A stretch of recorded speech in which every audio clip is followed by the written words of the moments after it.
वर्षभर टिकणारे मटकीचे खमंग सांडगे पाहूया. तर यासाठी मटकीची डाळ घेतली अर्धा किलो. तर त्यामध्ये 2 चमचे चणा डाळ टाकायची आहे. या दोन्ही डाळी स्वच्छ धुवून पुसून वाळून घेतलेले आहे. तर ह्यासाठी वाटण आहे लसूण, जिरे, धने, हळद, लाल तिखट, मीठ.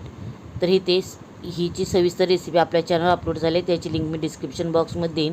दोन्ही डाळी मिक्सरला जाडसर अशा रवाळ वाटून घ्यायच्या आहे. लसूण, धने, जिरे, हळद, लाल तिखट मिक्सरला छान बारीक पेस्ट करून घ्यायची आणि ही पेस्ट त्या पिठामध्ये मिक्स करून मीठ टाकायचे आहे. चवीनुसार बारीक चिरलेली कोथिंबीर मिक्स करणे. थोडे थोडे पाणी टाकून हे सैलसर आपल्याला पीठ मळून घ्यायचे आणि मळलेले पीठ 1 तास भिजत ठेवणे. तुम्ही रात्रभरी भिजत ठेवू शकता.